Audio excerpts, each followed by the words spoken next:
बुलेटिनच्या सुरुवातीलाच अतिशय महत्त्वाची बातमी। राज्यातील विधानसभा निवडणुकांच्या तयारीचा आढावा घेण्यासाठी मुख्य निवडणूक आयुक्त राजीव कुमार यांच्या नेतृत्वातील 14 जणांचं पथक मुंबईत दाखल झालंय। हे पथक आज आणि उद्या राज्यातील निवडणूक तयारीचा आढावा घेणार असून महाराष्ट्रात 15 ते 17 नोव्हेंबर दरम्यान मतदान आणि 20 नोव्हेंबर पर्यंत निकाल असा कार्यक्रम असेल, अशी शक्यता निवडणूक कार्यातील अधिकाऱ्यांकडून व्यक्त केली जाते। या संदर्भात अधिक माहिती घेऊयात आमचे प्रतिनिधी सागर कुलकर्णी यांच्याकडून। सागर, विधानसभा निवडणुकीचा तयारीचा आढावा घेण्यासाठी मुख्य निवडणूक आयुक्त राजीव कुमार आणि 14 जणांचं पथक मुंबईत दाखल झालेलं आहे। यांचा पुढील आढावा घेण्याचा कार्यक्रम कसा असणार आहे? आज केंद्रीय निवडणूक अधिकारी आणि त्यांचं शिष्टमंडळ 2 दिवस महाराष्ट्राच्या दौऱ्यावर आहे। आज मुंबईमध्ये सकाळी 10 वाजता वेगवेगळ्या राजकीय पक्षाच्या प्रतिनिधींशी ते चर्चा करणार आहेत।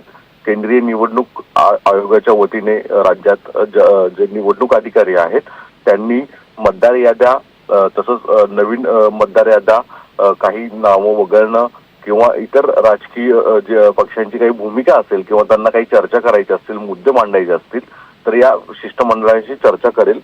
त्यानंतरनं दुपारी आज ते सगळ्यात महत्त्वाचे म्हणजे ते नोडल ऑफिसर्स आहेत, जे सीईओ आहेत, इतर जे आहेत त्यांच्याशी चर्चा करतील आणि त्याच्यानंतरनं राज्याचे मुख्य सचिव तसंच पोलीस महासंचालक आणि राज्यातले प्रशासकीय अधिकाऱ्यांमध्ये काही वरिष्ठ पोलीस राज्यातले अधिकारी जे असतात, वेगवेगळ्या डिव्हिजनचे एजी असतात, त्यांच्याशी चर्चा करतील।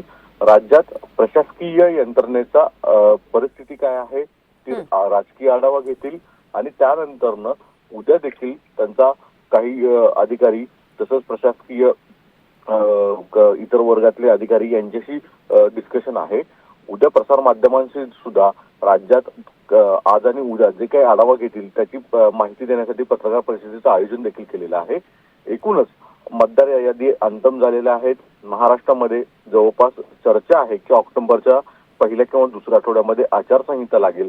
तत्पूर्वी महाराष्ट्रामध्ये केंद्रीय निवडणूक अधिकारी आयोगाचे आलेले आहेत आणि सर्व स्वरूपाची तयारी महाराष्ट्र राज्याच्या निवडणुकीची कशा स्वरूपात सुरू आहे प्रशासकीय यंत्रणेची याचा आढावा घेताना दिसून येत आहे। नक्कीच सागर, धन्यवाद तुम्ही दिलेल्या संपूर्ण माहितीसाठी।